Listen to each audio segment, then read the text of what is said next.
Welcome to Hobby Nonsense. It is your boy, Sports Boy. I am across the pond, as they say. I am so embarrassed right now for everything that I'm saying and doing because I don't have Ray with me on today's episode.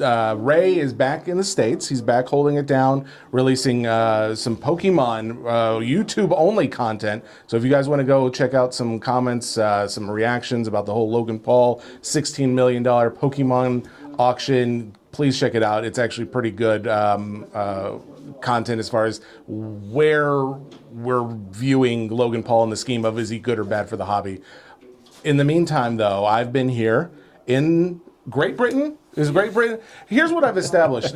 Geography in the UK is not my strong suit. And I dare say it may not be anyone's strong suit because I'm finding there's questions that I'm asking that other people are having to double check on. So, but that being said, we are in the... Here we go. I'm going to try. Was Keighley the town or the village? Or was it was the town? Yeah. We are in Keighley, which is part of the city of Bradford. Yeah. So towns and cities are different. What? Okay. That is part of the county of what? Lancashire? Is that Yorkshire? Yep. I'm staying in Lancashire, where I'm living. That's my mistake.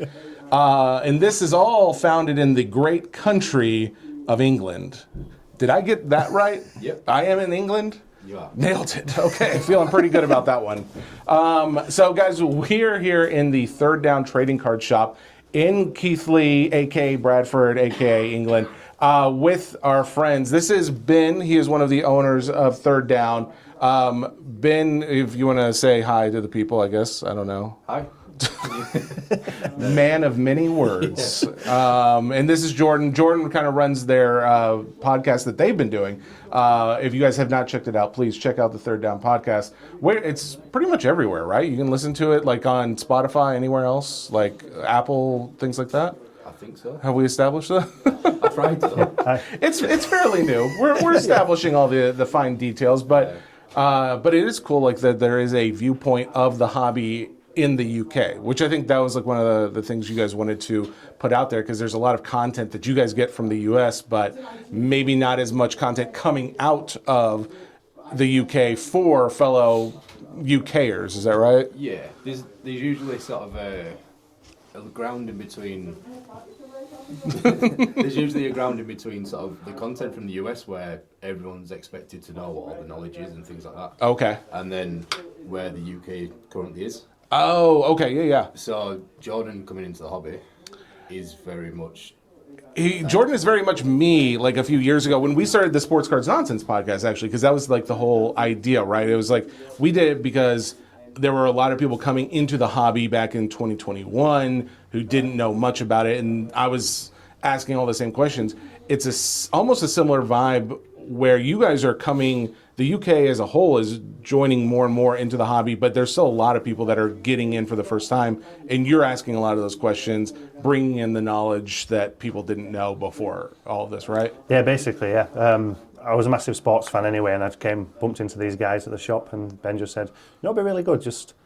Why don't you just go on podcast and ask those questions about it because you know nothing?" I thought, yeah, sounds good. I'm down for that. Well, there's a certain level of benefit that you get for not having that knowledge. Yeah. Because it's like, okay, well, the things that I know now, sometimes I find myself like just saying LCS or RPA or like these terms that I just take for granted because I've heard it so much now. But I remember at the beginning, it's like, oh, what? Stop, hang on. What did that mean again? What was that? So, yeah, I feel like you're filling a need here in the UK that is definitely going to help benefit many people joining into this really cool thing that we call the hobby. So all that being said, it has been, it's honestly been like almost 2 weeks since we recorded a Hobby Nonsense episode because back when Ray and I did the last week's episode, it was, we had recorded it before I even left for Europe. So there have been a few releases, there have been a few pieces of content that have come out that I wanted to at least reference. I'm going to bring this up with you guys. Like usual, this is just like at home. I've done little to no prepping for these guys. So a lot of this will be like, hey, do you know anything about this? You don't? Cool. I'll keep talking. But there are things that I feel like if you do know, great. Let's get your viewpoint. And if not, we can at least talk about it for a minute. So one of the things is there's been a number of non-sport releases from the Topps Pop account, like on Instagram, which I feel like these days, they're putting out more like information about the non-sport products coming out before like myself or most other like news social media outlets are getting any information. So it's like, well, follow them and you're probably going to get some detail before we even get the chance to talk about it. But I know a lot of you listeners do not follow it or probably not as obsessed with social media as I have to be. So we will share some of those things. First off, the 70th anniversary of Disneyland, that product, you guys are familiar with this? Yeah. Are you getting any of it, do you know? We haven't been solicited yet. Oh, man. Kate's hoping. Is Disney, like Disneyland, Disney World, are those things for you guys? Like, do you grow up wishing you could go or anything like that? Yeah. Is there a version of it here in the UK? No, Paris. Paris. Yeah. Oh, okay, okay. I don't know, is it Disneyland?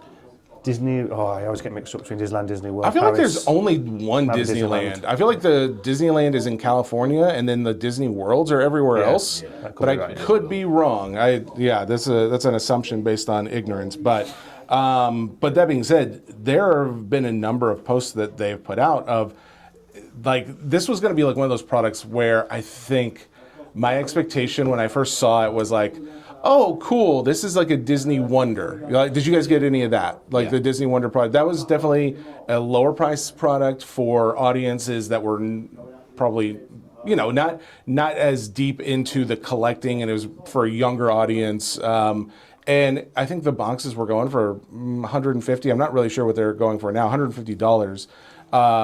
And this product, I don't know what they're going to come out at, the Disneyland 70th anniversary product. But I know based on what they solicited it at, it wasn't meant to be like a $400 product by any means. Like it's supposed to be probably in the upper ones, lower twos or something. But now we're seeing like they've got these cosmic inserts for Buzz Lightyear and a number of other modern day Pixar and Disney characters. They also have patch cards, these relic cards of the players at Disneyland, their outfits and things like that. They're also including, let me see, essentially they've got a number of inserts put into this product that no one was really expecting. And now that we've seen them, it's like, oh, this doesn't feel like one of these like, oh, we just kind of like threw something together for a cheap audience. This was going to be something that we wanted to make fun for everyone, whether they're a big fan of Disneyland or not. So if you guys haven't had a chance to see it, I would say do your best, push your Topps reps as much as you can, try and get some. Because I know like my first allotment, I'm only getting 2 cases right off the bat. And I thought that was because, there's just not going to be a ton of it. But now I'm thinking like, they kind of knew what they were doing. They were going to put out a little bit at first, test the waters, and then put out like maybe a bigger second wave of it. So do you guys get much like in the way of like non-sport collectors in your shop? Is there much besides TCG? Yeah, so we have quite a few vintage packs you've seen by the door. Oh, yeah. They always seem I'm to going to be entice them grabbing those, by the way. but yeah, they seem to entice them in, and then every month or so they'll pop in and just see what's going on. They don't seem to be chasing the new sets as much, but Really? Okay. once they see them, they often. Oh, okay. Is there one that's more popular than another as far as like, the ones that Topps put out seems to be like, as far as resale and price goes, it seems to be the higher valued ones. So Marvel, Disney, Star Wars. Is there one of those genres that seems to be sticking out more so? Star Wars seems to do okay. Does it? Yeah. I would hope so, because there's like a lot of that with British actors and actresses, but it's also filmed in parts of the UK, so I would think that would be good. That Disney is always. Yeah. That goes well anyway. Well, I remember so that's one of the things I do want to talk about here in a few, the London Card Show. So I was kind of like hanging out with these guys at the show, but that was something that was hard to come by, was like raw Disney and or cheaper Disney. I was kind of hoping like, maybe I'll find a deal here and there, but they know what they have, guys. They know what they have as far as this. I did manage to make one deal where I got some refractors and just some base cards from Disney 100 for relatively cheap, and I got like a Tigger out of $3.99. I think I paid altogether with like 8 or 9 refractors and a few base of Disney 100 and this Disney 100 Tigger graded a PSA 10, I want to say, or I think I got it all actually it was probably a PSA 9 because I got it cheap. I want to say like 40 pounds, maybe 50. So I felt pretty good about it. But all that being said, it kind of wraps back around to the Disneyland 70th anniversary product being one that once these guys who even if they're not big into non-sport, they're going to see the Cosmics, and they know Cosmics big in the sport side of things. Yeah. It's going to be like all the big breakers are going to be breaking this product. All the sport guys, the guys who do mainly sport, you're going to see people, pulling I got the out of 10 Cruella Devil. Like it's like they know no one knows how to pronounce it. You can tell like when they're not the actual non-sport fans. So. But I'm sure they're going to have a ton of it. I hope we get plenty of it to not only break, but I think those relics that they've shown, they look really cool. Like they look like legit pieces of history. And so the sketches, that was the other thing I was going to mention before, the sketch cards that they put into this. It's like sketches of rides and sketches of like Magic Kingdom, like the animation you see at all the beginning of Disney movies. So it's all of that together, I think, is making that product to be one of the bigger sleeper products of this year. So that comes out shortly. In fact, I should probably have already had the date pulled up, but that one's coming shortly. Looking forward to having that one. A couple other ones have been announced, one of them being the Star Wars Smugglers Outpost. Have you heard about this one? No. Okay, so this one I got this one from a couple days ago. So this is just to show you guys. This is a little bit of a look of it. What you need to know is those are on-card autos. Yeah, so that is really cool, considering as how we haven't had many on-card autos of anything in the non-sport world, especially, Harrison Ford and Ahsoka Tano, the actress, Rosario Dawson, and a few others. So to have that in a product, I'm very excited about. The other aspects of that is it is going to be an expensive product. I believe the pre-order just happened. We were on our drive up here, so that was on Tuesday of this last week. So that would have been, I believe, the 17th. But I couldn't. This one sold out so quickly because I will get allocation for these products, but I typically would like to try and buy some extra from the pre-sale if I can because it's a little better pricing. I couldn't. Like, I kept trying to. I was like, I just want one case. And, like, a case is only 6 boxes. The cases immediately sold out. Didn't even have a shot at that. And there's guys at Topps, can we fix however we need to fix that where people aren't getting it before it's, like, released? Because somehow it's, like, it's already in their carts at the moment of release. I know I'm a breaker. You guys don't need to care about me getting more product, but let's fix it for everybody else, and I'll just jump in on their bandwagon. But that being said, that product, I think it was selling it, I want to say $3.99 a box. It's not cheap. If it was $2.99, I do apologize. Actually, you know what? I know it was a little over $2,000 for 6 boxes. So what does that come out to be? If it was like 300, it would have been 18. So yeah, I think it was closer to $400 a box. But it's only like 20 or 30 cards. There are multiple autos and included at least one on-card auto per box. So that's one of the reasons why you're seeing the prices being what they are. Do things like that move, like at that kind of price in the shop? Not really. That's something we usually do at a show. We have a couple of high-end collectors that will take things like that every now and again. Like regulars? Yeah. Okay. So they'll come in, they'll buy half a case or something like that. That's how much of your business would you say relies on people like that? Probably 15-20%. Really? Yeah. Like that, yeah.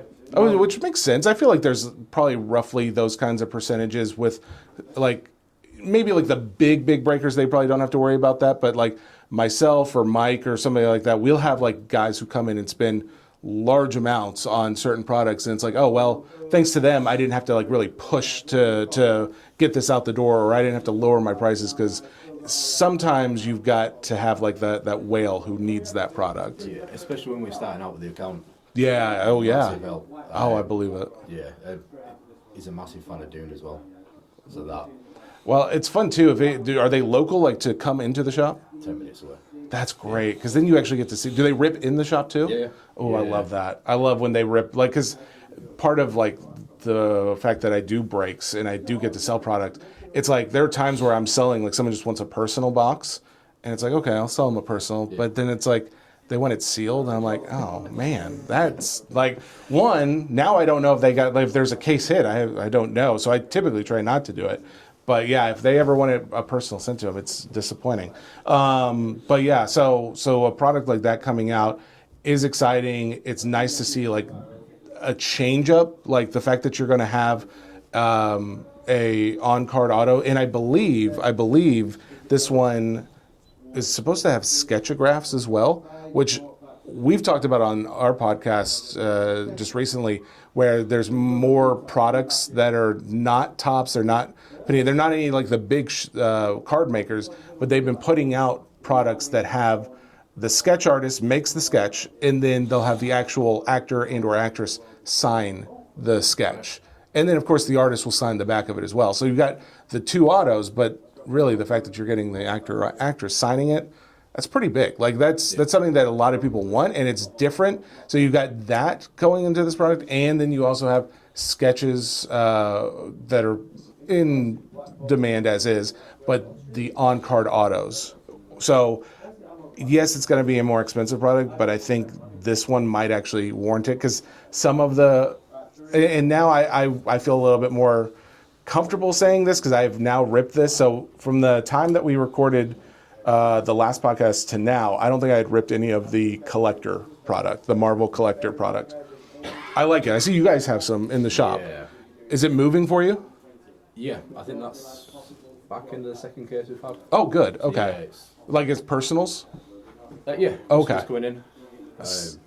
What do you think the thoughts on it are? Because, well, let me share my thoughts, because that way you don't have to pile on. You can say all the nice things.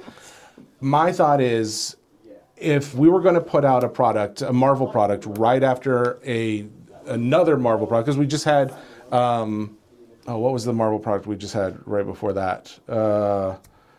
Do you remember? Wasn't there a Marvel one that we just got done with? Oh man, I'm blanking now that I'm out of the U.S. Well, Chris is probably the best. Chris, what Marvel products has Topps put out just recently, besides the collector one? Chrome, Sapphire, they were out on them. Chrome and Sapphire. Was that just recently? Man, there's something. I thought there was just another one. There's got to be that I know I'm just being an idiot and blanking on. But either way, that product, Studios. Yeah. Oh, wow. That one hurt my brain. Okay, so this is why I have an issue with the pricing of it. Because, and this isn't really Topps' issue. This is more of like the third parties that are putting the product out there. They put it out, and I believe Dave and Adams had it at like $8.99 a box. And they may still, actually, I'm not sure. I'll double check right now if it's come down. But that being said, $899 a box, and it doesn't have a number of autos that we saw in Marvel Studios Sapphire. So the big ones being like Ryan Reynolds and Hugh Jackman. This product that is touted as like this, premium, high end. There's only 3 cards in a box. There's supposed to be like these nice sketches and all this. It didn't have a number of things that you would think would be standard, which would be, hey, if the last one that just came out had all these like nice higher end autos, this one should have at least that, plus maybe a few extras that we haven't seen before. This didn't have that at all. I think it had like Sif, the character from like Star Wars, or from Thor. So it had like 1 or 2 characters that hadn't signed in the original one, but that's not a major, like nobody really cared about that. No offense to the actress that plays Sif, but it was just more of a, okay, well, for 3 cards, yes, they are premium, yes, they're nice, but that pricing definitely should have been maxed out at like I'd say $500 in my personal opinion. I like how you guys have it at like 550 pounds or something, which I believe is something closer to like 700, maybe something like that, which is at least better than what most other shops are selling it at. So good for you guys for doing that. Do you guys? I am curious. Actually, I don't even know. Do either of you collect any non-sport cards? A little bit of Disney. A little bit of Disney. Yeah, okay. Especially having a young one. I was going to say, with your son going through, rifling through your own Pokemon boxes, how does that work? How does that work when you have kids? Like, this is a big family shop, by the way. Like, not only does it feel like a family when you're talking to everybody who works here, but then it's like they all have their own families and they have kids that come into the shop, and it's like, I see like all your dollar bins, and obviously kids can come in and go through those. But when it's your own kids going through your own bins, how does that work? So he's quite. I don't know how to word it. So we have when somebody rips a box and they're not happy, or they've got base and things like that, sure. There's a box on the end that's free for kids. Oh, so that's what he gets to go through, the free stuff. He's never gone for a card with money, so I'm quite happy with that for now. Okay. His favourite thing is he'll come in and root through, find out All right. what cards he likes and things like that. But then we'll pick them up at the end of the day and put them back in, and he'll find them again the next day. So it's Make sure he doesn't become a big fan of like the Marvels and Star Wars and things like that, because that's when those things start getting more expensive. Is that ever like? Do you guys think about that? Because I know like in America, there's a lot of talk of like, hey, we want more young kids to come into the hobby, and we want our kids to come into the hobby. Is that talked about here? yeah, massively. Really? Yeah. We have a set called Match Attacks or Adrenaline. Yes. Like a top product, which Now is he said match attacks. Yeah. Just so we're all clear on that, Yeah. I have trouble myself understanding everything. So match attacks is a big product here. Yeah, that we have like sticker albums and things like that. That's huge. Yes. Goals. Oh, okay. So a big part of our childhood was sitting swapping cards and things like that. Oh, really? Did you do it too, Jordan? Yeah, that's like my my oldest of the young is like 4, so he's just getting into stickers now because I kind of like gave him a cheaper card to see how it went. Oh, It really? It didn't go very well. It was a bit bent, you know what I mean? So he's not there yet, but I'm hoping like he'll get into it. But stickers are a perfect way for like just stick them in, even if they're a bit wonky, it's fine. Yeah, yeah. It's great. The sticker products that come out, I know Panini puts out, is the Match Attacks, is that Tops or Panini? Match Attacks is tops. That is Tops. And so they are actual stickers though, right? Like, Yeah. Okay. Yeah. Because I was curious like how many products are, like there's a lot of people who are like selling stickers, but they're never used as stickers, you know what I mean? So they do everything from football, Star Wars. They do non-sports, Bluey, things like that. So Oh, do they really? yeah. So there's a lot of. Who does Bluey cards or stickers? I think it's Panini. Oh, really? That's smart. What I did love about the football stickers this year is I remember when I was a kid it didn't happen. You can actually get numbered stickers this time out of 25, which is pretty cool, like for a kid to try and, because that's what we want to try and hit them numbers, Yeah. things like that. So they've actually brought them into the stickers this time. So they it's didn't kinda have cool. numbered. Not that I before. remember when I was a kid, I don't in between when I stopped collecting. So yeah, it's something new that they brought, in, which was pretty cool. That's cool. So they're introducing rarity into it, which is again a big aspect in card collecting. So that's a good way to transition them over at some point. The only problem is you get pictures of people on Facebook already sticking them in the book. So that's not one, I'm not sure it means, but it's in the book. The 101 is stuck in a book now. That is crazy. So that is something that is honestly it's wholesome and I appreciate about it. But at the same time, it's like, do we want that to change? Like, do you guys want there to be a day where it's like, oh, people know better, or do you want it to always be like, oh no, we want them to appreciate that these are fun things for kids? I don't know. Like for me personally, if I'm thinking about it, I'm like, oh, well, now I can't, like, I don't care about collecting that 1 of 1 now because it's in a book. Like, I don't want you to cut it out and then give it to me. But at the same time, it's like, that's amazing that a kid just loved it so much that he put it into his book and kept it like that. So, Yeah, I think I've not really seen the value. I've not seen many of them. Really? We did a challenge of how many sticker packs it took to fill up, and I think we opened 280 packs and we didn't get one. Are you serious? Well, I mean, like when you say you didn't get one numbered one? Numbered one. Really? Yeah. Okay, so it is pretty rare then. Yeah. All right. Well, man, now I kind of want to pull more, like, knowing it's that rare. Jeez. So yeah, I guess that's like it. Kind of comes down to like kids getting into the hobby, backtracking back to the conversation of like, you know, this product, the whole Marvel the Collector one was not for them. The 70th anniversary one sounding more like it will be. However, my fear is it's going to be too popular to the point where we're going to price out some of the younger ones. But that's also a problem. Like you got Lorcana being offered at Disney World and I think Disneyland even. And I think this product, I think I saw a post that said that the 70th anniversary was going to be at Disneyland, at least to some extent. So it's like you get these Disney fans going after this product. It will go up in price. Now, granted, hopefully Disney World puts it out at a fairly cheap price, or Disneyland, I should say. But the rest of the shops won't. And that's where we'll find out soon enough what that actually ends up going for. But at least the Collector, I did notice David Adams has it down about $750 a box right now, so it's getting more reasonable. I would like to see it come down a little bit more. But yeah, that was a couple. The Outpost product, the 70th anniversary. Oh, there actually, I have a screenshot. There was another one. There's been so many like products like while I've been over here. I've only been here a week.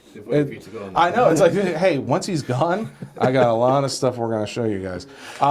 So there's another product. Now, granted, I don't have a date on this one either, but it's they're calling it the 2026 Topps Brooklyn Collection Captain America.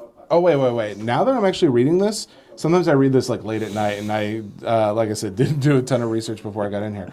I'm wondering if this is an insert into another product.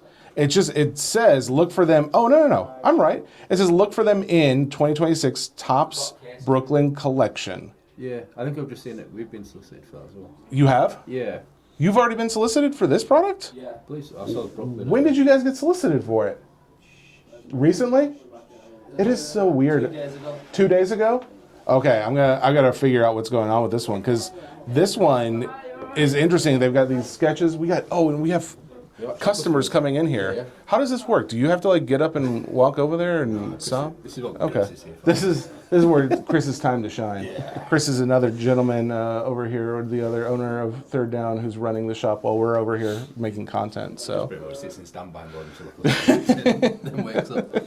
professionalism is what that is.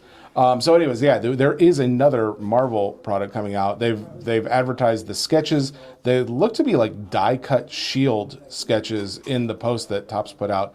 I want to say, what is today? Today's the 19th that we're recording this. I took a screenshot of this yesterday evening. So within the last 24 hours, there was a post about it.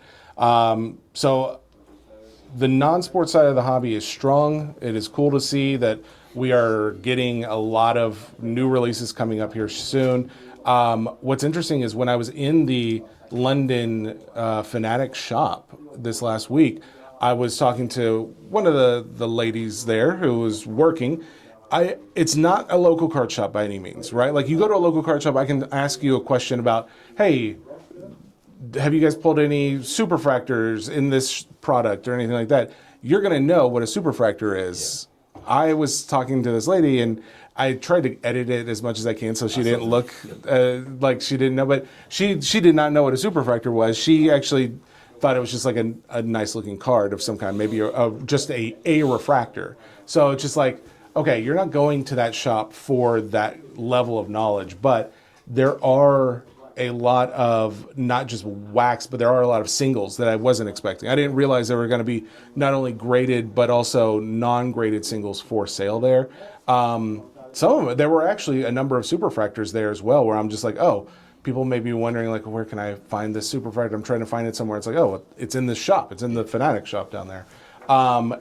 It felt very high end. Have you been in there before? Have either of you been, Jordan? Have I've you? just been to the Manchester one when it would pop up. So Oh, I've been yeah. to the London one now. So this is the dedicated one off of Piccadilly, and this is where I would say it felt like the the nicest card shop I've been to. When I say nice, I just mean like high-end value-wise. Like someone I think in the comments said they thought it was a jewelry shop when they first saw it.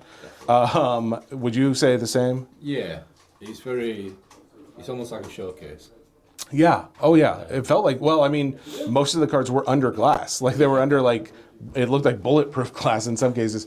Oh, this is one thing. While we were in there was somebody who was escorted in with like, they were carrying a briefcase, some like metal, nice briefcase, and escorted by like an armed guard, like coming in.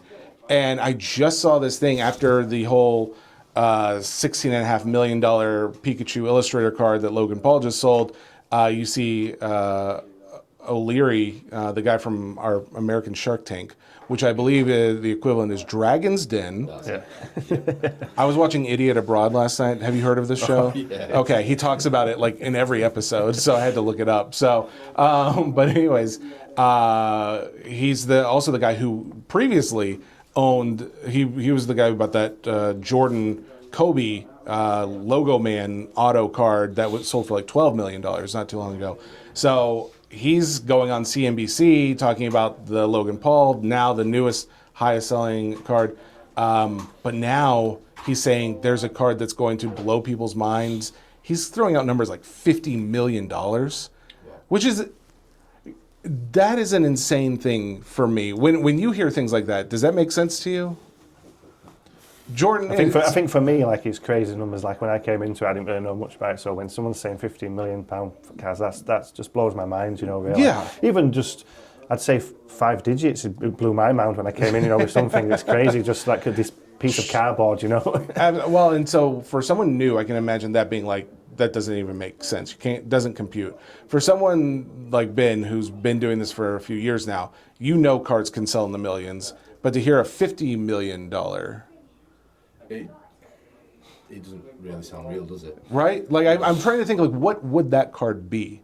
And the only thing I'm thinking is, like, if someone had maybe, like, there've been talk about, like, someone has, like, a Mickey Mantle PSA 10 out there or something like that. And the fact that O'Leary's telling you about it makes me think it's not going to be a Pikachu. It's not going to be, like, a TCG or anything. It's going to be a sports card. And to me, the only thing that can really hold value like that would have to be some goat of an older vintage card, and that's where my head goes. But I wasn't sure if you guys think about that, if there's been any speculation of what it could be. No, we don't really get those in the UK much. Exactly. Well, I mean, who knows? Whatever this card is, it must be high end that they're bringing into the London shop. Yeah. I mean, when we were at the London Card Show, so I do want to talk a little bit about that. I will say I was kind of surprised by the number of high end, because talking with Ben pretty much on a weekly basis for the last year or so, it does seem like there is a healthy side of this card market here in the UK, but not as, I guess, there's not as much money, there's not as much cash being exchanged for these cards. And that's not because they're not valuable, it's just that most of the audience doesn't have that kind of money to spend necessarily. Is that what you found? Yeah. If you find high end in a case, it's probably going to be there a few shows. Really? Okay. Yeah. Going to shift.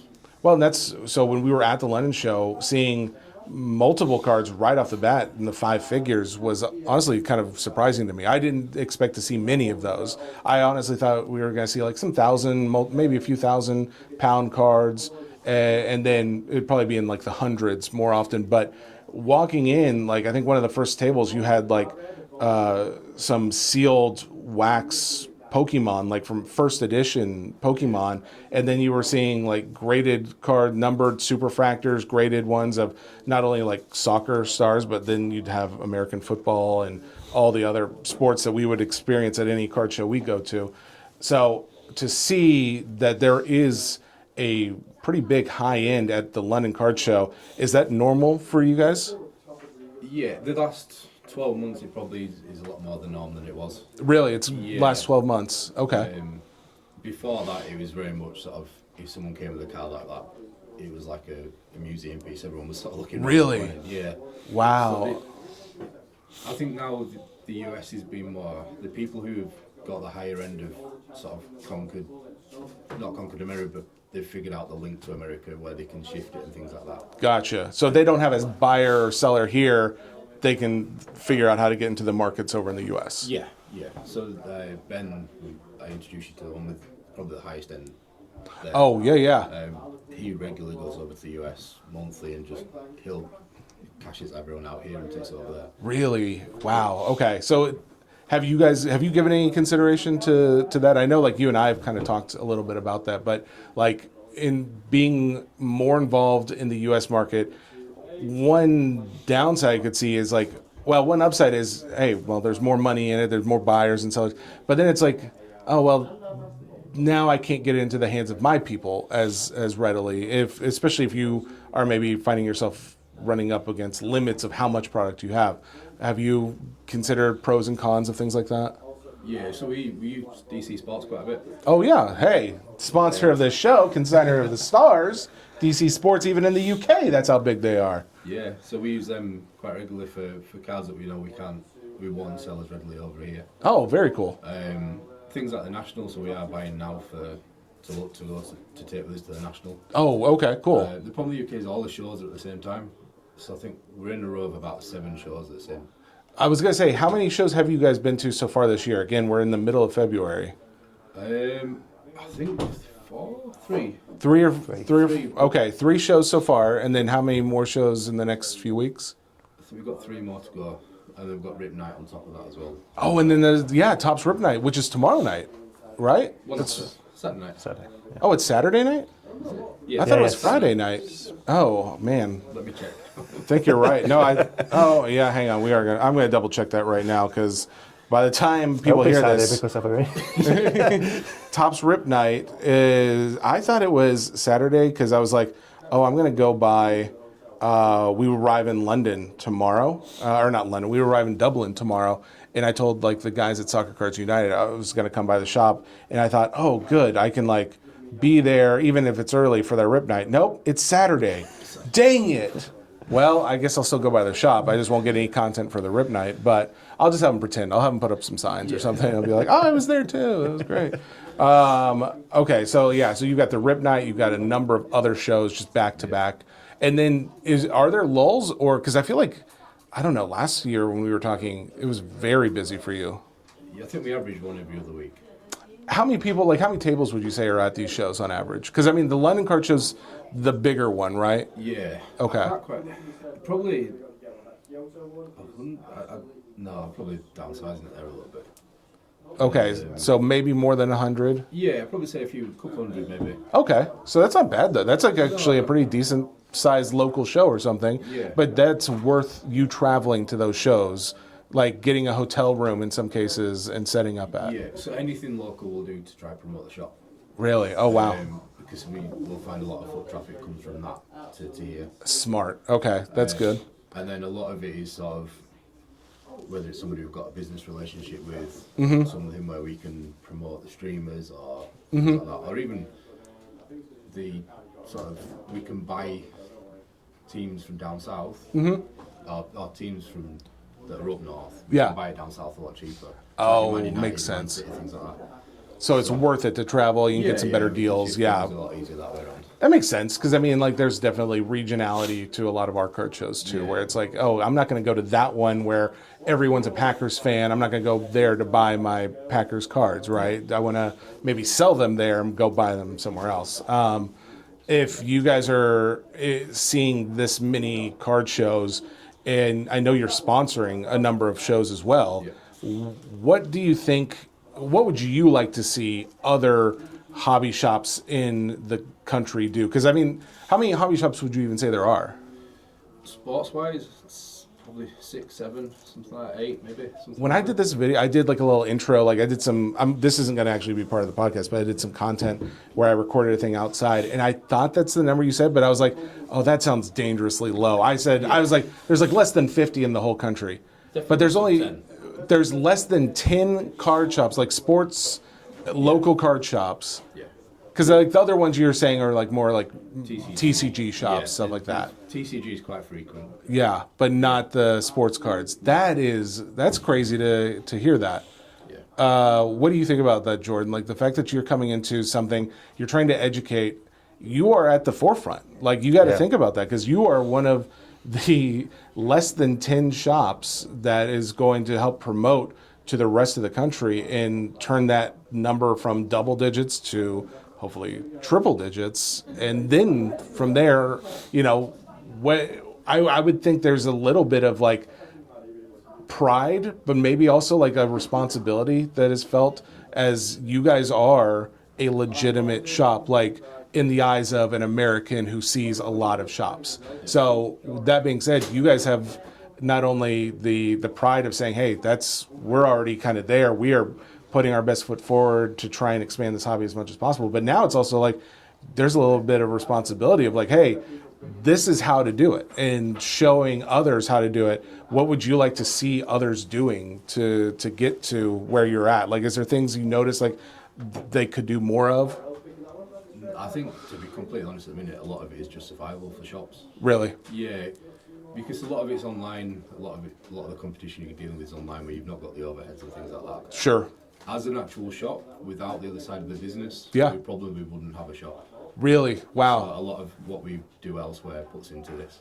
So you guys need this hobby to grow. Like, I mean, you guys don't, but the UK needs this hobby to grow, because how can we really expand without local card shops? I think. Like, I mean, that's a funny thing to say, because I do honestly believe that, but I also believe so much in the breaking side. And like right on the other side of this wall, you've got breakers, and you have stream setups. Like in this room that we're recording in, it was going to be another breaking setup. You guys are very into the online scene. Do you guys view having a local card shop presence as being vital for the hobby, or do you think it could get by without it? It'd be a lot less stressful without it. But actually having it, we think is very important. Yeah. Especially a lot of people will cash out here. We get a lot of people coming in because they don't know where else to go. And Coming to sell their cards and Yeah. stuff. Okay. and a lot of people don't want to have to buy the high end. A lot of people collect sets and lower end. So Sure. we'd rather have people in the shop where they can come and they can flick through for hours. That's And cool. they can learn and they can talk to people, because it can be most people in the hobby over here aren't very social, if that makes sense. And it's not something you openly talk about if you talk to your friends who you play football with, things like that. So they can come in here and they'll often on a Saturday, the shop's full of people just chatting. They have no relationship before this, but they're just chatting about their life. Oh yeah, I think that for me, when I came into it, I think that was an important part for me. Just I like coming into here and talking to other people about cards, especially with someone who doesn't know much about them. Yeah. So I know nothing about non-sports cards, and I've picked up quite a little bit just by people who've just come through the door and just having a conversation. I think that's really important when it comes to the hobby, in my opinion. Yeah, so it's an educational space, not just like a social space as well. Yeah. Almost a bit like a safe space as well, where Yeah. people can ask questions, they can come in if they're not sure. And Yeah, for sure. Well, and I mean, so there's less than 10 hobby shops, sports-wise, in the country. Where's the next closest one to you guys? Like, how far away is it? about 2.5 hours. 2.5 hours. South, yeah. Wow. Okay, so if you guys are the center in the 2.5 hour radius of cards in this area, is it like, do you have people traveling far to get here? Yeah. Really? Yeah, within sort of like a 2 hour. Oh, they radius. will. Yeah. They will drive all the way. Yeah. So that is really cool to know. Like, you guys are like an epicenter for education and just getting cards in people's hands. Now, if the hobby does continue to grow, do you think about like needing to open up another shop or expanding or anything like that in the future? Yeah, begrudgingly, but yeah. So we do have this building can expand as well. So we have more space here for a bigger nice. shop. But yeah, we've discussed sort of where we could go from here. Options of things like that. Yeah, because I mean, when you guys are talking to Tops, do they ever encourage you guys to make, bigger moves or anything like that? Because I know, like in the States, that's a big thing. Like, they want shops to do more, to be more visible, and you guys are doing the Rip Nights. You're doing the things that they want to see. Is that something like the management on this side of the hobby, if they're pushing it all? Not particularly. Yeah. We've not had many. We've only had the account probably 8-10 months, something like that. So Sure.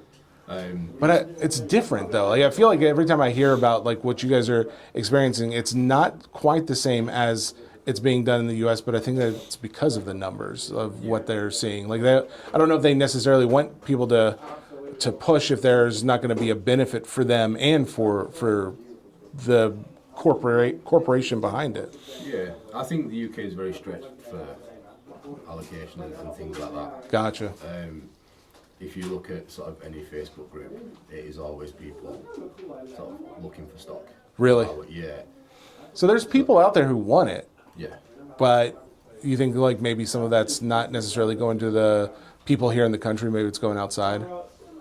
No, a lot of the football. So football, soccer. Oh, it will? Is the biggest one. Yeah. Okay, a lot of it okay. will go to breakers. It will stay within. It'll stay here. Yeah. Okay, good. Usual platforms, whatnot, and things like that. Good. Because that's also one of the things I've thought about is like how much of it stays here. Because I know like when Marvel came out in 2024, I want to say, from Topps, I was buying cases of it from guys in Europe to ship back over to me, and it's like I loved it personally because I was getting more product and I couldn't find it anywhere. But at the same time, I'm like, oh well, it's less that gets in the hands of the locals. So yeah, to be able to do a podcast episode talking about the international side of this hobby is actually, I think, is a really cool thing, and it's a really fun thing because it's like, oh, it wasn't that long ago that I think a lot of us felt like the hobby's probably where it's at for you guys right now, where it's like, oh, it doesn't, like, there's not everybody in this. It's not on the news all the time. There's not, like, my grandparents don't know that cards have value. It's like, but now we're starting to get to the point where it's like, oh, well, they saw the man on Shark Tank was talking about it the other day, or the wrestling match, the guy was wearing one around his neck, and it's like, oh, okay, well, now it's getting bigger and more in the media that they are watching, and so it's like, I just imagine it's not that long before it happens more and more for you guys as well. It feels like it's definitely coming. A lot more people are aware of it, Yeah. seeing it. We started the shop 18 months ago, so it was probably like 2 years ago, and it was probably the thought that we were going to do it. Yeah. And my dad he's worked in a warehouse 12 hours a day, 6 days a week, for God knows how long. Oh, wow. And I was like, I'm going to go start a card shop. Yeah. And he was like, you're a grown man. What are you doing? And that's sort of what it's like in the UK. When he actually came in and he saw sort of, it was looking at cards and he was like, what's this? Yeah. He couldn't believe what it is. That's really interesting to me. I mean, but I think that's really, it's good in the sense of that's where we were. Like, that's where it was for us. And that's where it's like, well, if it was like that for us and we've seen the trajectory of this hobby / business, why couldn't it be the same for you guys? And I don't see why it couldn't, because you guys have all the elements that we have access to, or you are getting them right now. So you got the education side, Jordan doing podcasts, you guys have news, and you guys have a card shop, you're traveling to all the shows. If you had like a recommendation for others wanting to get not just into collecting, but actually get into the business of cards, what would you suggest? Go to shows. Go to shows. Yeah, I think that's where we sort of, the main part of our business is from doing the shows. Yeah. We've been doing it for 3-4 years, something like that, constantly. I mean, and it's not like, so yes, guys, they have Topps allocation, but you guys have sponsorships with like eBay Live as well. You guys are doing business directly with them. You guys have been in contact with pretty much most of the big players as far as like the companies that we deal with in the U.S. Like I'm trying to think, like Zion Cases and Kurt's Card Care and DC Sports and eBay and all these other things. Like there's a lot of corporate money that gets involved for sponsoring to grow this, and you guys are involved with them. And to know like, oh well, if people need to have a recommendation of what to do going to a card show, that's good recommendation, because I feel like you guys, if there's somebody to listen to over here, it's going to be you. So I mean, is that weird to hear? A little bit, yeah. Yeah. We're just a group of Northerners.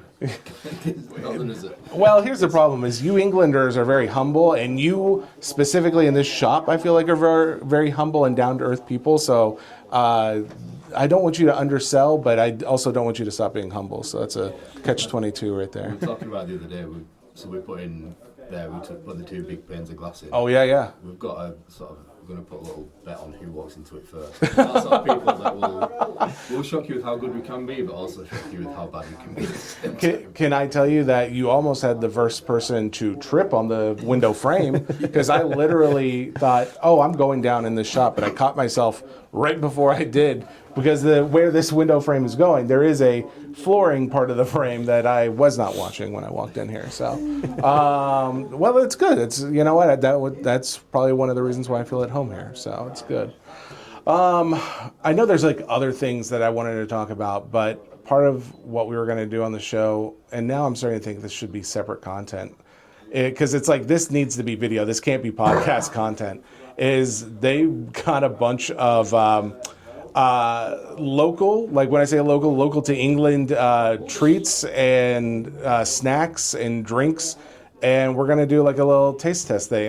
I before we end it, because I think what we'll do is that's gonna be like YouTube and social media content. So if you're not already subscribed to YouTube, go out there, click the subscribe, click the links, all this stuff that we really appreciate. Do the same for the Third Down guys. Check out their social media. Check out their podcast. It's very good content, down to earth, and it's cool to see another perspective of what we're all part of. But before we do that, I am curious. If I came over here and I was expecting a warm beer, will I find it anywhere? I don't think I've ever had one. Not on purpose. Why did I think this? Why is this a thing? Like I will say this. We did go to a place, I just broke your chair. We did go to a place where the beer wasn't super cold, but it wasn't warm. And it's like, and it wasn't all the beer. It was like that one beer. I was like, oh, okay, it's just like, maybe it's a fresh keg or something. No, we've had when it comes to like Christmas, we have mulled wine and stuff like that, mulled cider Oh, okay. and stuff like that, but never warm beer. So I don't I've understand. never heard of that one before. Okay, so that's a myth. Someone pulling your leg? Yeah, well, it's like I was thinking like when I'm over here, I want to do like a Mythbusters of, that was Ben's idea, Mythbusters of UK versus America. And as far as like the hobby stuff goes, I think there are some myths busted as far as like, I was expecting it to be maybe not as big, maybe more, I guess, subdued. But after going to the London Card Show, like I mentioned, higher in cards than I was expecting. There was a lot of people, a lot of energy. I didn't mention, but it was also very, very young. Like on average, I'd say 30s, like somewhere in the 30 age range is your average. And that may even be high considering is the number of like under 10 year olds that were there, because they even had like a designated area for little kids for drawing and like coloring and all this kind of stuff. It was a very cool the way they did that. But that was one myth busted as far as like what I was expecting there. Other myths as far as the beer temperatures go, that was a different part of it. Can I ask you this? How do you spell tire? Like if I am driving on 4 tires on my car? Tyre. Why?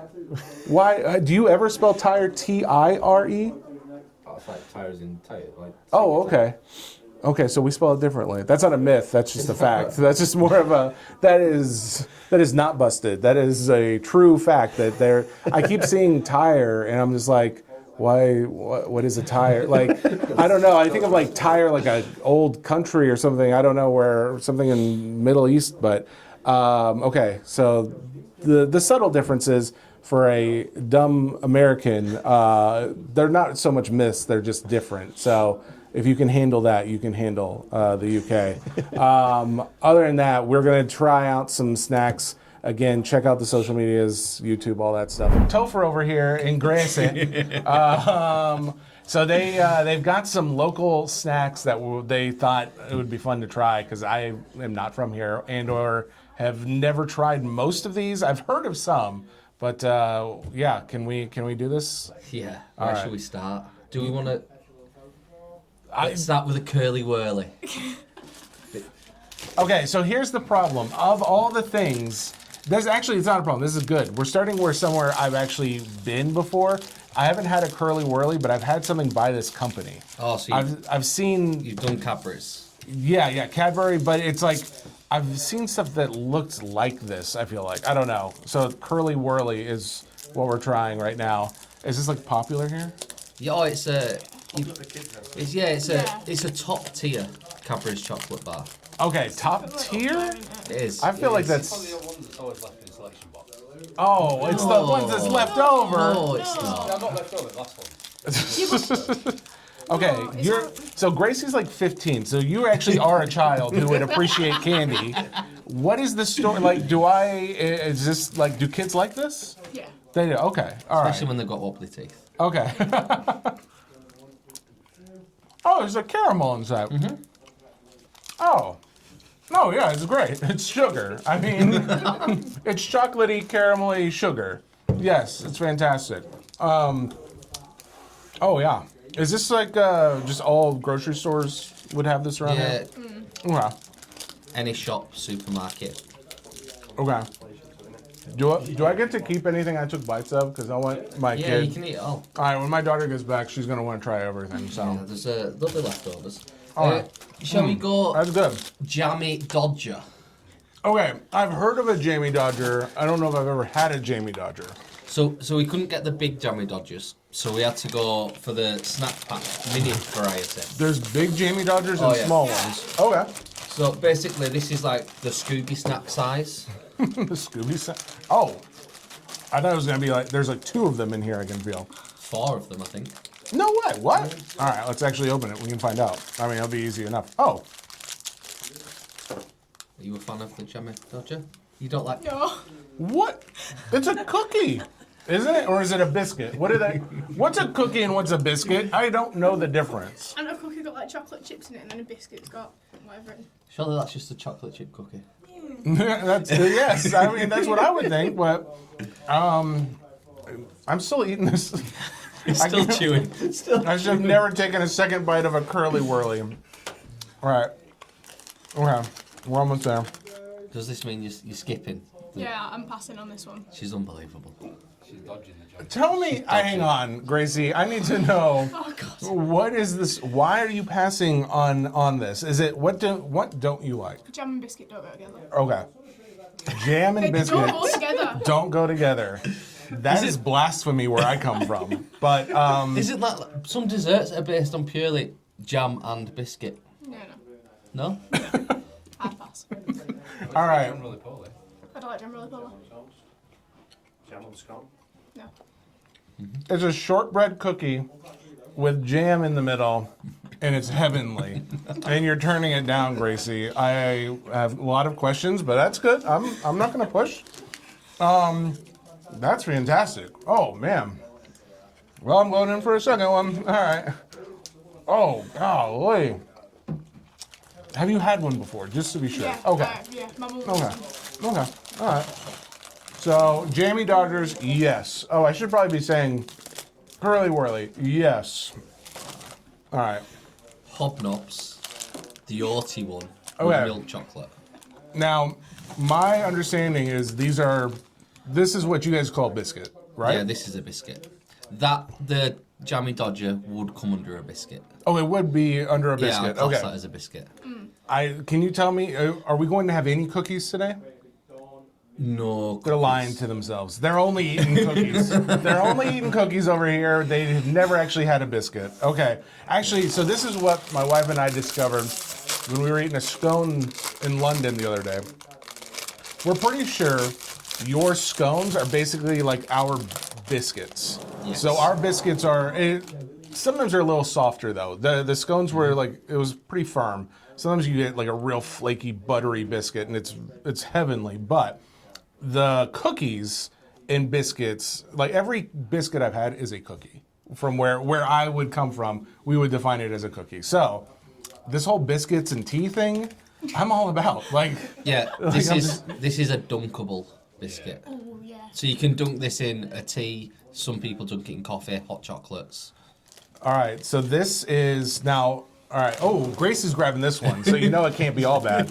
All right, hobnobs, they are digestives? Is that what they are? Okay. All right, hobnob tub. Okay.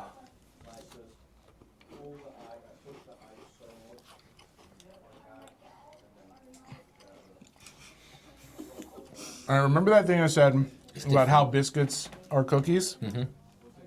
I was 100% right. It is. It's 100% a cookie.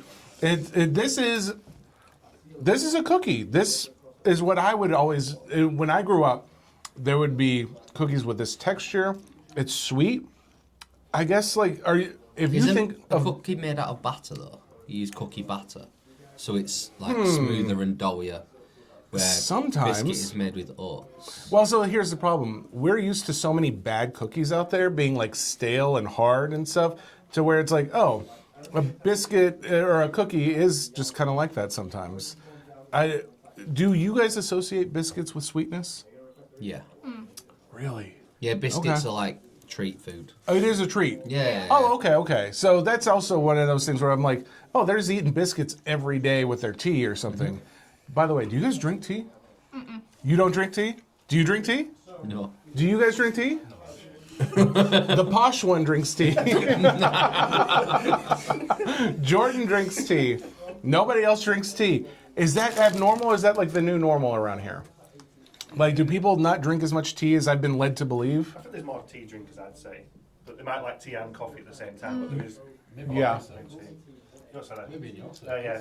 In your circles? I think the tea drinkers are becoming extinct. Really? Generational thing. Yeah, I think like my mum drinks a lot of tea. Yeah. Like my aunties and uncles all drink tea. Whereas if we go around to a house, it's more of a, you'd call them sodas. Yeah, or yeah. A pop. In school, anybody drinking tea?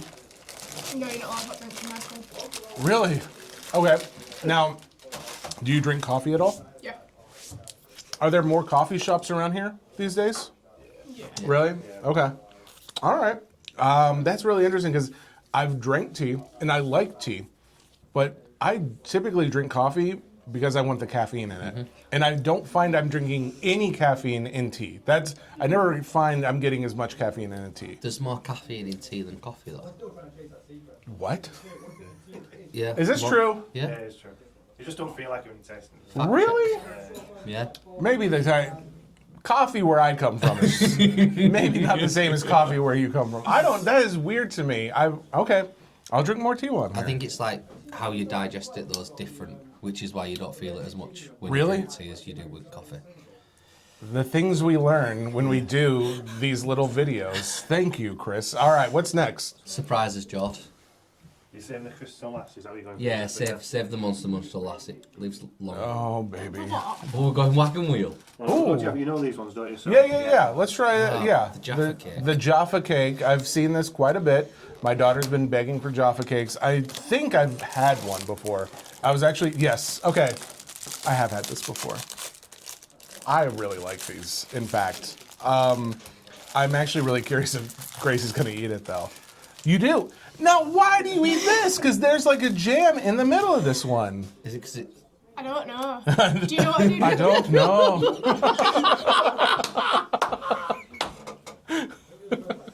I'm so sorry. A bunch of adult men are bullying a child in this video. I'm so sorry. There is a debate over if these are a cake or not. Yeah, cake or biscuit. Okay. Yeah, there's jam, but ooh, that's really light too. Full moon. Ooh, I bet you the one I had was like Half moon. old. Oh, okay. Yeah. Half moon. Okay. Jaffa cake. If you like orange and chocolate together, 100% yes. If you don't, probably not for you. But one's not enough. You have to eat the full packet. I was gonna say, I'm having a lot of problems. Like the fact that I've left some things here is not sitting well with me. I'm trying to ignore it though. Come back to after the video. When the camera goes off, it's just all over my face. Yeah. Should we go tea cake? I'm Ooh. going to go for that because it's like similar. Yeah. to, like, Yeah, you let's gotta go go for tea. Oh. Now this I've never had. So this is a classic. This is like peak granny. Then. Yeah, this Yeah. is like. Oh, granny, Yeah. oh. So when you were younger, you'd go around to like your grandma's house, and like it depends how good you'd been, to whether you got like the normal biscuit tub, or you got the wrapped biscuits. The wrapped biscuits Yeah. were. Now, was it ever homemade or was it always like bought at a store? If you're Ben's mum, it's homemade. Oh, really? She makes the best lemon drizzle cake. That I did put a request in for some the other day, but she's gone on holiday. Very selfish. Very selfish. Yeah, think about the rest of us, Mom. Come on. So you're familiar with these? Yeah, Popular at all? Does Grace eat these? Gracie does. Oh, okay. All right. What is this called? These are the ones that get handed around. The milk chocolate mallow. Yeah, which is like marshmallow. Okay. Oh, okay. That explains why it was so light. I was like, man, I was thinking something like of this size was gonna be heftier. Okay, let's see.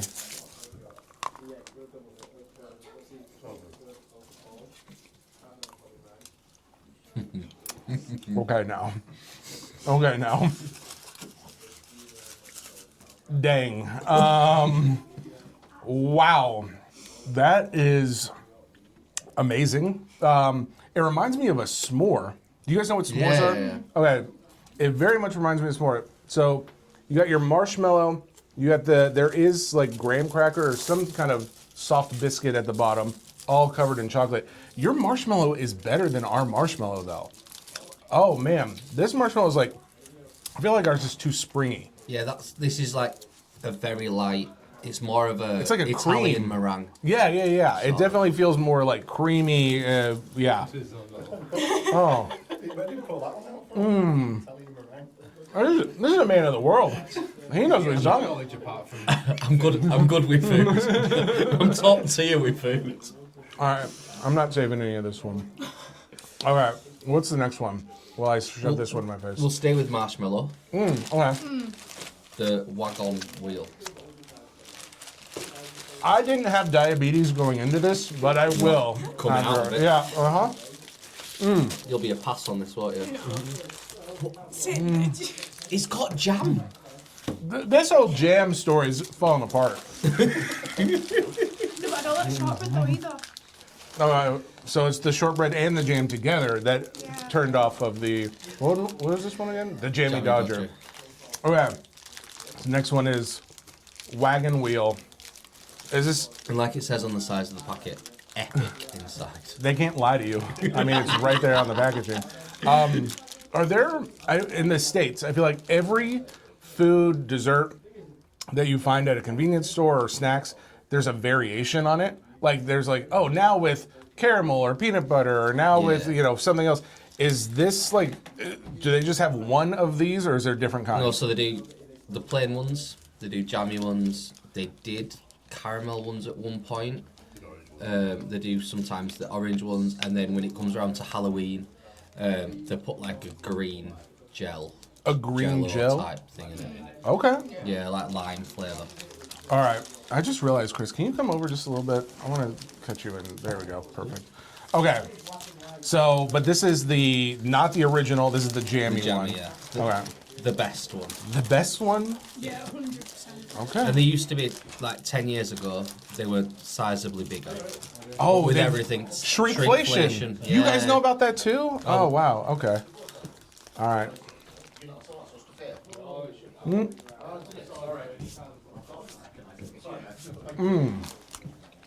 Okay. Just got the biscuit. Oh yeah, you gotta go deep. It looks like I didn't get any jam till almost the middle. But man. Oh. You know what I really like about your treats too, your sweets? I feel like American sweets are too sweet.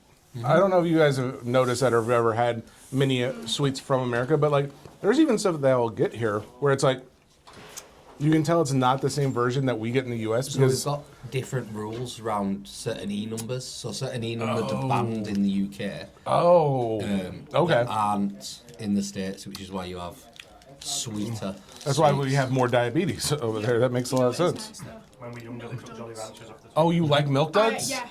Really? Yeah. I hate Milk Duds. That's so funny that you would like that because the raisin in there, it's like it always gets stuck in my teeth. Like, or the not raisin, but it's wait, is Milk Dud the one with raisin? No, it's the one with caramel. That's right. It always but I do know it always gets stuck in my teeth very bad. All right, so this is really good. This reminds me a little bit of, well, the look of it reminds me of a moon pie. Are you familiar with moon pies at all? Really? That's a real southern thing. Like that's not even all over the states. That's something that a lot of people. It reminds me of that the look, but the taste, definitely the jammy. I'm glad you got the jammy ones. I think I needed that. All right, that was great. Let's go double decker Oh God. and the iron brew. And the iron brew. Yeah. Oh yeah. Oh, there's drinks over here. We'll go iron. We can do iron brew first to wash the Okay. chocolate away. So I have heard of Iron Brew, and I've seen it, never tasted it. Why is this a thing? Do people So, like this? I mean, is this popular? In Scotland, iron brew outsells Coca-Cola. Does it really? The only place in the world where Coca-Cola is not the most popular drink. They serve it in McDonald's. Whoa! The only place to serve Made it in is Scotland Yeah. from Girders? something like that. Oh, is that a company? Girders? It's like on the circle right here. Yeah. I have no idea. We'll go. Oh, okay, good. Okay, never mind. Sorry. Originally came in glass bottles. Oh, okay. And they do taste. The ones in glass bottles aren't as fizzy as these, not as carbonated. Oh, Because okay. the glass doesn't hold it as well. But yeah, So from iron brews. It's a top tier. is Top it tier fizzy drink. is it caffeinated? We don't know that either. That's okay. I'm sorry. I'm asking all the questions. The sugar. Okay. Yeah, we've got sugar. So fun fact about me. We love the caffeine. I cannot burp. My esophageal sphincter is too tight. It does not allow me to burp. It's a weird thing to say out loud, especially when you use sphincter in a sentence. That doesn't mean I'm not good. I'm drinking this. I'll drink like if I have a beer.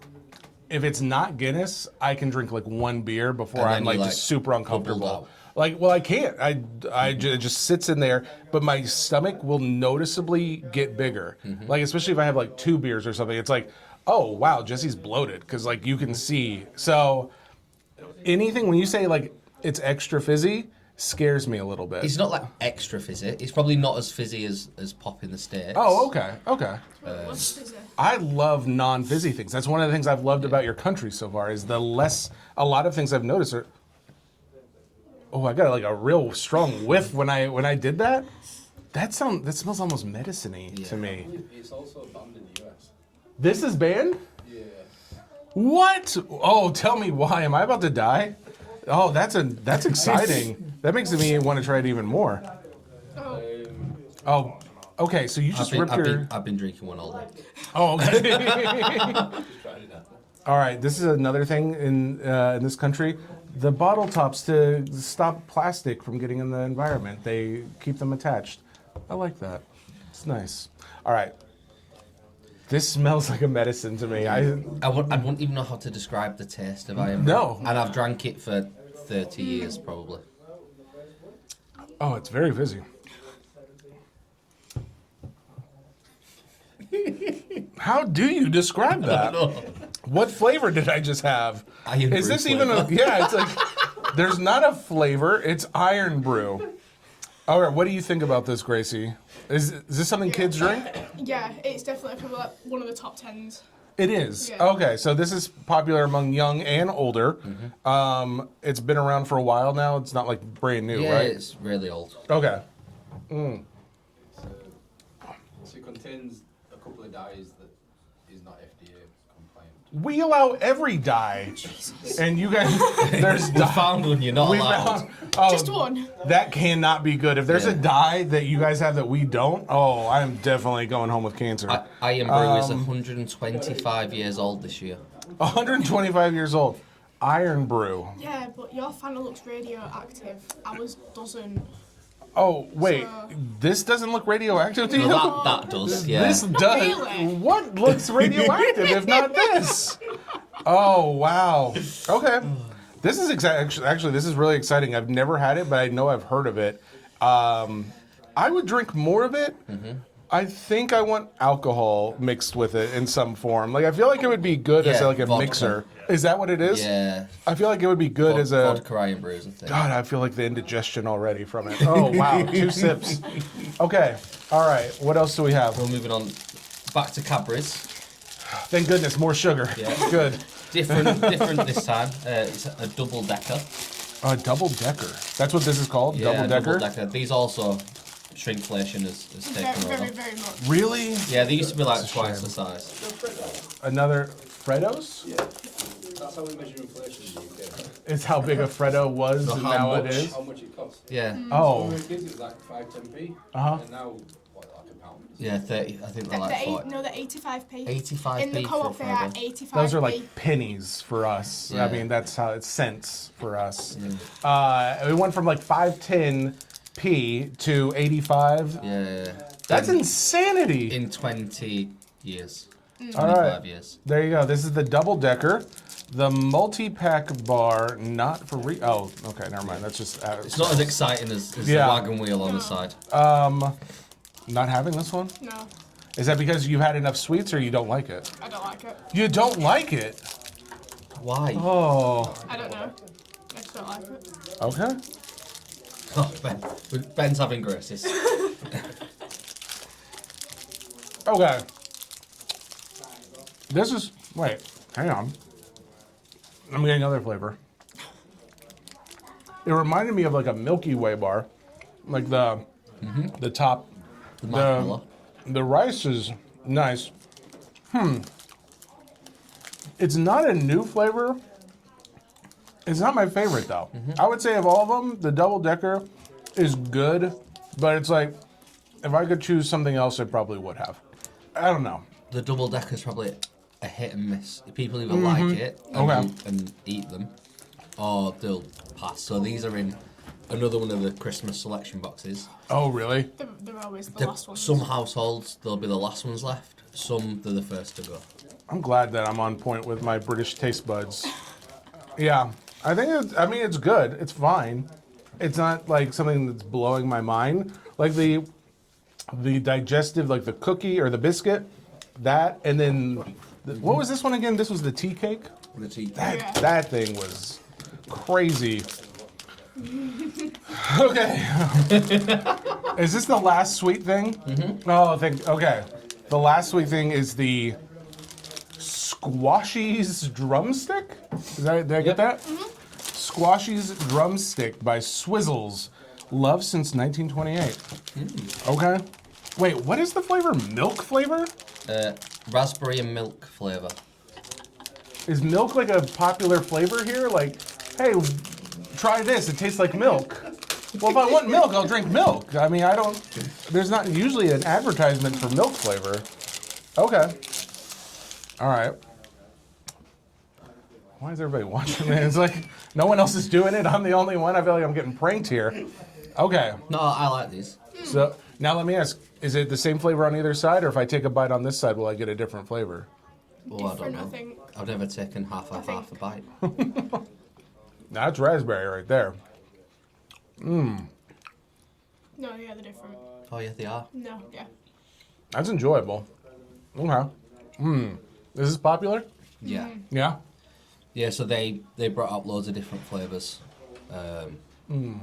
But this is the original. Oh, okay. Now that I've tried them separately, now I gotta Try try it one together. Do I like milk flavor? Okay. So we also have a similar sort of textured sweet called a milk bottle Oh, that okay. does taste like milk. So that's Is it sweet though? Yeah, a little bit, but it's not too sweet. So like quite often, when your little milk bottles are with one of the sweets you get given. So it's like to introduce you to the Yeah. bigger sweets. Yeah, 100%. I like that a lot actually. Yeah. It's not too sweet. It's not overly sweet like some of this other stuff. That one's like more like it's a good palate cleanser for the other sweets that we just had. Yeah. You can easily eat a full packet before you've Oh, realised yeah. you've finished a packet. Oh, for sure. Okay. So this is popular among the Yeah, youth. definitely. Like you'll see people in my school just whip bags out. So you're not allowed hot drinks, but you're allowed sweets. Well, we're not allowed them. They're People gonna. just bring it in anyway. They're afraid the children are just gonna scald their friends. Just there you go. So we'll go mini cheddars. Okay. I'm very excited for a non-sweet. I feel like I can start enjoying them again. Oh, individually wrapped. Nice. Made with real cheese. Are you kidding me? You guys have that here? Cheese? Real baked with You real have real cheese here. Here you go. This is reminding me very much of like a Ritz cracker Yes. mixed with like a Cheez-It or something. Yeah, very similar to a Ritz cracker. Okay. Popular? These are, yeah, I like it's a good treat for the youngsters generally eat it. Oh. That tastes just like, well, it tastes like a Cheez-It, but maybe like just lighter flavor. Do you guys have Cheez-Its here? Do I? Don't think so. I think if you go to like the American shop. If you go to the American shop. Yeah. Yeah. What's an American shop? So we have American sweet shops. Oh, really? And shops that sell like American sweets and pop and different savoury snacks. Like dedicated? Dedicated for like Really? full shops, yeah. We don't have like any British shops. Maybe we're missing a trip. Yeah, well, I will say there is a British shop in like an hour from me that we made a specific drive to about a year or two ago. But it wasn't just treat; it was like basically just everything British. Like it had like posters and all this stuff. But then they had a bunch of like things like this. But I didn't try any of this really, except for maybe. Actually, I don't think I tried any of these things except for maybe the Jaffa cake there. This, man. Especially like as a bar food or something like that. Like if I'm having a beer or something, that's really good. Okay, that's a good recommendation right there. The mini, what do we call them? Mini cheddars? Yeah, mini cheddars. Okay. They do big versions, like Come big in packets. boxes. Yeah, that come in Give me boxes. boxes. I like these better than Cheez-It. Oh. Some people are gonna consider that blasphemy. Oh. Yeah. So right there, that's good. Can we go to the Monster Munch? Okay. So I don't know how to tell you this. You've had them already. I love Monster Munch. Yeah?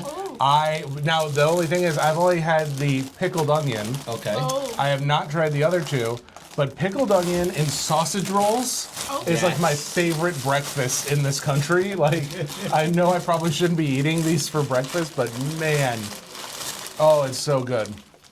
So do you want to show the three Okay, flavors we've got? so this is the one that I've had.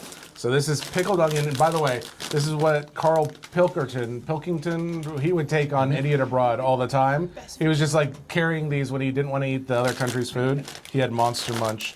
Now this one, sweet and spicy, flaming hot. And then this is the roast beef, which has not been particularly appealing to me. It's like, I don't know if I'm like chasing that roast beef chip flavor, but by the way, these are not chips, these are crisps, Yeah, right? crisps. Yeah. Okay. What do you guys call Cheetos? Just like the puffs. You call those crisps Yeah. as well? Yeah. Okay. All right. Now, do you guys have a favorite of these? Yes. What's your favourite? Them ones, the purple. Oh, you got pickled. Pickled. Yeah, I'm pickled my favourite. All right, so it's good I to like know. a beefy. You like the beefy? Yeah. Jordan, what are we saying? I'd take any of them, but yeah, I'd probably say pickled onion. Okay, so I already know this one, so I'm going to start here. What order are you doing them in? Oh my, it's so good. Oh, here's the thing. If you like anything like, what is it, vinegar, salt and vinegar, like in the States, this would be like the closest thing because there is like a tang to it that, It's just not overpowering strong, is no, it? yeah, exactly. But it's right on that edge, I think, of that you're going to like. If you like anything with a little tang to it, that's very good. All right, this one Beefy. is the beefy. I've never had these. You've never. No. Yeah. Strong hit of beef, but I don't hate it. I don't hate this beef. Okay. Good in a sandwich. Oh yes, yeah. If I'm So- eating like a sandwich or yeah, something. so they do- Oh wait, or did you say in a sandwich? Yeah, Like inside the bread. Okay. I'm not, about that. Not Monster Munch. There's different, obviously, crisps. So Seabrook's beefy, same flavouring. Oh, okay. But it's more of a flat, like a layers. So you could actually put it layers on there. Walkers. That in a sandwich. A crisp sandwich is a British staple Yeah. as well. I don't know if I've. So you guys do that pretty often? Is put chips or crisps on a sandwich? Okay. So this is what they look like, by the way. They are definitely the texture of like a Cheeto puff thing. Upside down, Oh. it is the monster. What? Is that what that is? I just thought it was their hand, the monster's hand or something. Okay. That's the monster. Hey now. That, what is this again? This is sweet and spicy. Honestly, that reminds me of like a barbecue flavor. Like in the States, like there's some things that have a barbecue type flavor that's similar to that. I like that a lot, actually. What do you think about that one? Not a fan? No, I personal preference, go beefy, spicy, pickled. Oh, okay. Pickles, your last Yeah, one. at least. Really? But I could eat all three. Yeah, I'm running into an issue here. I thought that was my favorite. This one is a close, actually it still is my favorite. This is my second, beef is my third. It depends, if I was eating a sandwich though, it might be a different story. It all depends what you're eating it with. Yeah, exactly. You know what? Let's see. We're going beefy and iron brew. Who said matches weren't made in heaven? All right, right here.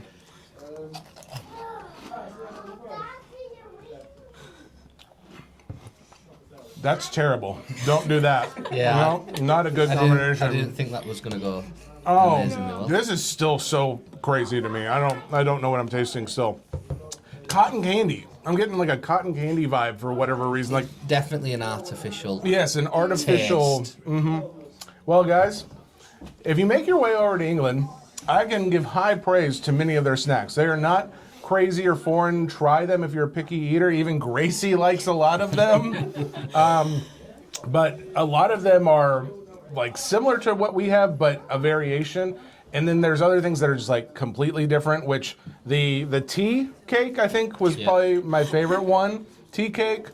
The Monster Munch was just already, the pickled onion is by far my favorite savory one. And then everything else, the Jammy Dodgers, I think, is like an honorable mention. Yeah. Gracie, you should have had one. But everything was actually really, really good. Thank you guys for doing this. I really appreciate it. Can't beat a snacky afternoon, can you? Oh God, here's what's sad. Like, I was excited for lunch, and now I'll be excited for dinner. So that's fine. See you guys.